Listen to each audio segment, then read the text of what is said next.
Question number 8, goodwill distributed in sacrifice ratio. अब जरा ये आज का प्रॉब्लम में ये सैक्रिफाइस रेशो क्या होता है और ये क्यों निकालना है और मुझे कैसे पता चला कि क्वेश्चन नंबर 8 में सैक्रिफाइस रेशो का एंट्री आने वाला है और क्यों मैं सैक्रिफाइस रेशो की बात कर रहा हूँ ये पहले समझ लो। देखिए आपके स्क्रीन पे जो क्वेश्चन नंबर 8 है, आपका टेक्स्ट बुक का जो प्रैक्टिस प्रॉब्लम क्वेश्चन नंबर 8 है, इसमें एक बात देखने की वजह से मुझे ये मेरे हाईलाइटेड क्वेश्चन के ऊपर लिखना पड़ा कि goodwill is distributed in sacrifice ratio. जब भी किसी एडमिशन और पार्टनर के प्रॉब्लम में आपको ओल्ड रेशो भी दिखेगा, देखो क्वेश्चन में आपको ओल्ड रेशो दिख रहा है 3:2 है, सबसे पहला लाइन है 3:2 है दोनों का पार्ट। और इसी प्रॉब्लम में अगर आप एडजस्टमेंट नंबर 3 लिखोगे तो न्यू प्रॉफिट शेयरिंग रेशो है 3:2:3। तो ये हमेशा याद रखो, अगर एडमिशन और पार्टनर में आपको ओल्ड रेशो भी दिया है और न्यू रेशो भी दिया है तो आपको सैक्रिफाइस रेशो में ही गुडविल बांटना होता है। तो उसके लिए आपको सैक्रिफाइस रेशो निकालना होता है। और एक बार अच्छी तरह समझ लो, ये सैक्रिफाइस रेशो का यूज़ सिर्फ और सिर्फ गुडविल बांटने के लिए ही करना है, बाकी किधर भी नहीं करना है। ओके, तो ये पॉइंट समझ लो कि अगर एडमिशन और पार्टनर के प्रॉब्लम में क्वेश्चन में आपको ओल्ड रेशो भी दिया है और न्यू रेशो भी दिया है तो ये ज़रूरी हो जाता है कि आपको उनका सैक्रिफाइस रेशो निकालना पड़ता है। ओके, बाकी तो इस प्रॉब्लम में और कोई नया चीज़ नहीं है, बस वो सैक्रिफाइस रेशो मुझे आपको थोड़ा एक्सप्लेन करना है, बाकी सिंपल प्रॉब्लम है। तो सबसे पहले टिक मार्क कर लेते हैं। देखो पहला टिक मार्क, पहला adjustment is about furniture, second about building, then debtor पे एडजस्टमेंट है। ओके, बस ये तीनों सेट्स पे एडजस्टमेंट है। और ये वैसा प्रॉब्लम नहीं है, देखो जैसे क्वेश्चन नंबर 9 मैंने आपको इसके पहले एक्सप्लेन किया, उसमें बताया था capital account of all partner should be adjusted वाला एंट्री आया था, तो उससे पता चल रहा था कि ये उसमें न्यू रेशो निकालना पड़ेगा। नहीं तो इसमें तो पहली बात तो न्यू रेशो डायरेक्ट दिया है और capital account of all partner should be adjusted ऐसा कुछ नहीं बोला है, मतलब इसमें हमें कोई कैपिटल क्रिएशन करना नहीं है। सिंपल एडमिशन ऑफ पार्टनर का प्रॉब्लम है, सिर्फ गुडविल आपको सैक्रिफाइस रेशो में बांटना है। तो अकाउंट बना लेते हैं, पहला प्रॉफिट लॉस एडजस्टमेंट अकाउंट। तो चलो पहले वही और क्या क्या लगने वाला है पोस्टिंग कर लेते हैं उस हिसाब से। पार्टनर्स कैपिटल अकाउंट लगने वाला है, कैश अकाउंट और बैलेंस शीट। तो स्टार्ट ऑलवेज आपको असेट साइड से करना है। तो सबसे पहले furniture inner column 60,000, building inner column 72,000, debtor inner column 40,000। उसके बाद कैश क्लोजिंग स्टॉक है लेकिन टिक मार्क नहीं है तो सीधा आउटर कॉलम 48,000 और कैश इन हैंड लिखा है, मतलब to balance brought down cash का हो गया 20,000। असेट साइड खत्म हो गया मेरा। लाइबिलिटी साइड में एक ही क्रेडिटर है और कोई एडजस्टमेंट नहीं है तो लाइबिलिटी में क्रेडिटर 60,000 और दोनों पार्टनर का कैपिटल है 80,000 और 1 lakh. So by balance brought down 80,000 1 lakh. चलो इस तरह मेरा बैलेंस शीट का पोस्टिंग हो गया।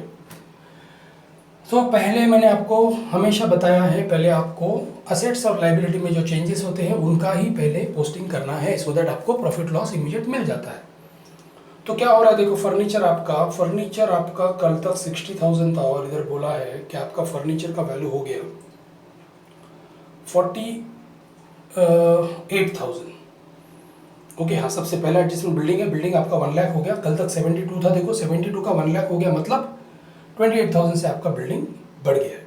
ऑब्वियसली आपके लिए प्रॉफिट है और आपको पता है प्रॉफिट हम प्रॉफिट लॉस एडजस्टमेंट के क्रेडिट में लिखते हैं, बाय बिल्डिंग 28,000। फिर फर्नीचर आपका 48 हो गया, कल तक 60 था, मतलब वो 12,000 से कम हो गया, सो लेस डेप्रिसिएशन 12,000 डेबिट में आएगा टू फर्नीचर।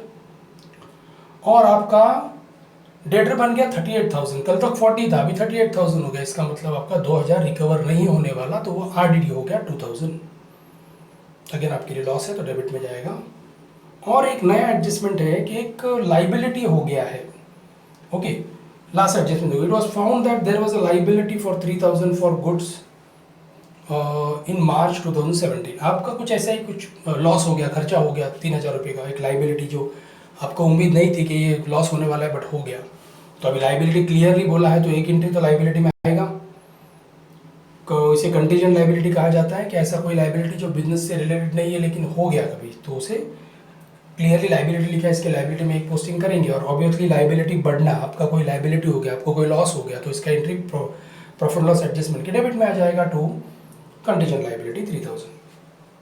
ओके, चलो पहले प्रॉफिट लॉस एडजस्टमेंट क्लोज करता हूँ, क्योंकि असेट लायबिलिटी से रिलेटेड सब एडजस्टमेंट मेरा हो गया। अगेन मुझे दिख रहा है मेरा क्रेडिट साइड हेवी है, सो 28,000 पहले लिखूंगा, सेम डेबिट में 28,000, और 28,000 में से अगर मैं ये 17,000 माइनस करूँ तो मेरा प्रॉफिट आएगा 11,000।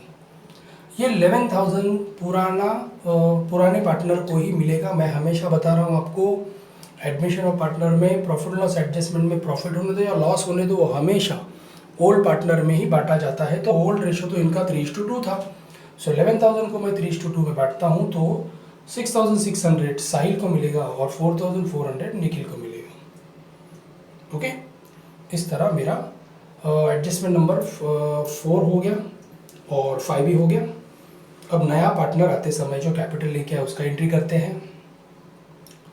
हाँ, उससे पहले वेरी गुड, आगे जाने से पहले वो तो बाद में करेंगे। ये आज का लेक्चर का सबसे इम्पोर्टेंट पार्ट यही है मेरा, मैं आपको सैक्रिफाइस रेशो कैसे निकाला जाता है ये बताने वाला हूँ। सो सैक्रिफाइस रेशो का फॉर्मूला है old ratio minus new ratio. अब ये बहुत लोगों को समझता नहीं ये ओल्ड रेशो क्या है। देखो जरा आप केयरफुली पुराने रेशो को देखोगे तो ओल्ड रेशो है 3:2। तो अगर मैं सिर्फ साहिल के बारे में बात करूं, अकेले साहिल के बारे में, तो साहिल का रेशो क्या बन जाएगा 3:2 में 3 और 3:2, 3 और 2 टोटल 5 हो गया। 5 में से साहिल का 3 है, मतलब साहिल हो गया 3/5। ओके, फ्रैक्शन में, रेशो को फ्रैक्शन में कैसे लिखा जाता है, टोटल नीचे लिखना होता है और उस अकेले का जो भी शेयर है ऊपर लिखना होता है। तो साहिल का ओल्ड रेशो है 3/5। ओके, अब इसी तरह आ जाओ साहिल का जरा न्यू रेशो देखते हैं। थर्ड एडजस्टमेंट में आपको न्यू रेशो दिख रहा है 3:2:3। तो अगर मैं तीनों का टोटल करूं, 3 + 2 + 3 8 हो रहा है। 8 में से साहिल का 3 हिस्सा है, मतलब उसका न्यू रेशो हो रहा है फ्रैक्शन में 3/8। समझ रहा है, 3/5 मैं ओल्ड रेशो बोल रहा हूँ फ्रैक्शन में साहिल का, और वही साहिल का न्यू रेशो बनेगा 3/8।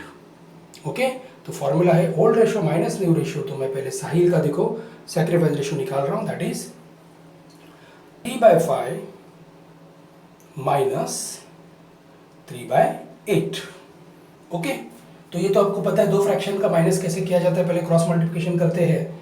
सो first denominator will multiply to denominator 5 × 8, then पहले फ्रैक्शन का न्यूमरेटर मल्टीप्लाई करेगा दूसरे फ्रैक्शन के डिनोमिनेटर को, सो 3 × 8, और बीच में माइनस साइन है तो माइनस साइन ही लिखेंगे। और अभी दूसरे फ्रैक्शन का न्यूमरेटर मल्टीप्लाई करेगा पहले फ्रैक्शन के डिनोमिनेटर को, सो 3 × 5। ये हो गया मेरा cross multiplication. So I will get 3 8 = 24 and 3 5 = 15। 24 में से 15 गया तो 9, और नीचे 5 × 8 40, सो 9/40 आ गया मेरा साहिल का सैक्रिफाइस रेशो। अब इसी तरह मैं सेम निकालने वाला हूँ जो दूसरा पार्टनर है निखिल। तो वापस एक बार देखते हैं, निखिल का अगर मैं 3:2 में निखिल का शेयर पूछूं तो वो ये बन जाएगा 2/5।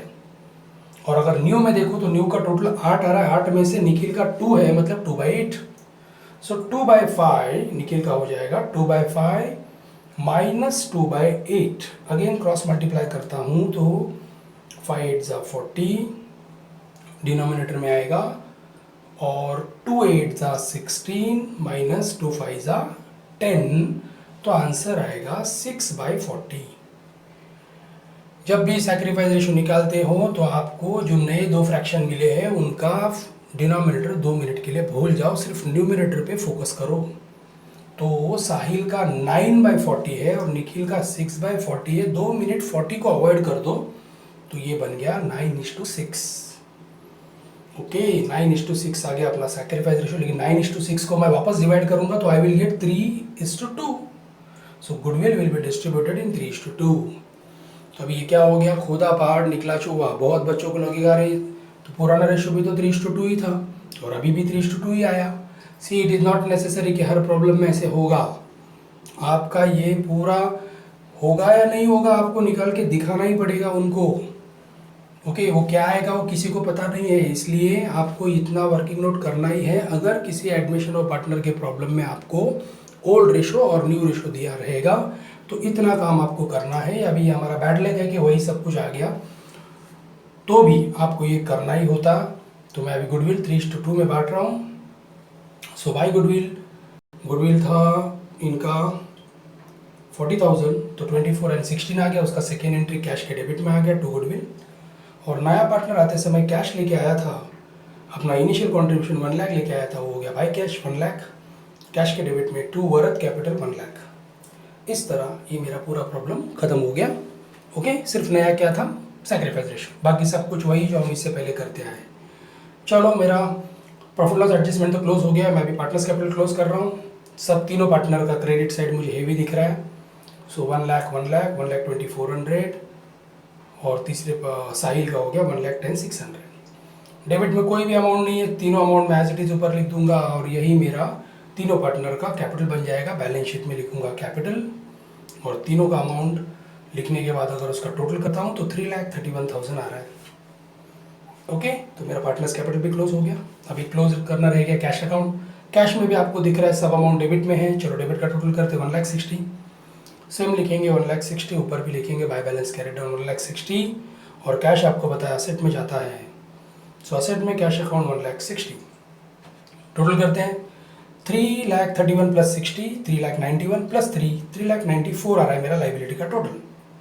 अब इधर भी मेरा टोटल 3,94,000 आना चाहिए। चलो देखते हैं, 38 दिख रहा है, देखो लास्ट में, लास्ट फोर्थ डिजिट है 8,000 8,000 8,000, तो 8,000 8,000 8,000 24,000 हो गया। 24,000 का 4,000 तो आ रहा है, 20,000 कैरी हो गया। Okay, now 40 plus 20 60 plus 1 lakh 1,60,000 plus 40 2 lakh plus 30 2,30,000 और 2,30,000 में अगर मैं 1,60,000 ऐड करूँ तो मेरा आ गया 3,94,000। तो इस तरह ये क्वेश्चन नंबर 8 जिसमें सैक्रिफाइस रेशियो कैसे निकालना था वो मैंने आपको बता दिया और हमने इसको भी टैली कर लिया। आप सब प्रॉब्लम के जितने भी आंसर आए हैं, आप टेक्स्ट बुक का जो PDF आपके पास है उसमें आप क्रॉस चेक कर सकते हो। So thank you for watching and all the best.